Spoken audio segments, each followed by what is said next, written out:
The 5 love languages. આ પુસ્તક ગેરી ચેપમેને લખેલું છે અને આમાં એમણે પ્રેમની 5 ભાષાઓ કહી છે કે પ્રેમને તમે 5 અલગ અલગ રીતે વ્યક્ત કરી શકો છો. પ્રેમાળ શબ્દોથી, સ્પર્શથી, સેવાથી, સમયથી અને સોગાદથી. પણ મેં હમણાં ખૂબ સરસ વાંચ્યું કે પ્રેમની એક અલગ ભાષા પણ છે અને અલગ ભાષા છે કે પ્રેમની અંદર તમે સામેવાળી વ્યક્તિને સ્પેસ આપો.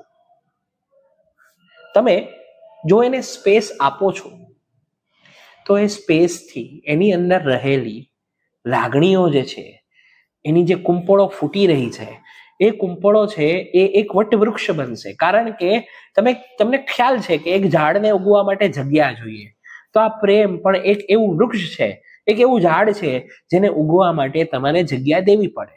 પણ પ્રેમ કર્યો એનો મતલબ એમ સમજી લઈએ છીએ કે આપણો એના પર અધિકાર છે, ક્યાં જાય છે, શું કરે છે, કેવી રીતે કરે છે, કોની સાથે છે, એ દરેક પ્રશ્નોના જવાબ આપણે માંગીએ છીએ કે સામેવાળી વ્યક્તિ આપણી પાસે માંગે છે. તો દરેક સંબંધની અંદર આ જે 5 લવ લેંગ્વેજીસ કીધી એની અંદર એક છઠ્ઠી ભાષા ઉમેરવી જરૂરી છે કે છઠ્ઠી ભાષા છે સ્પેસ.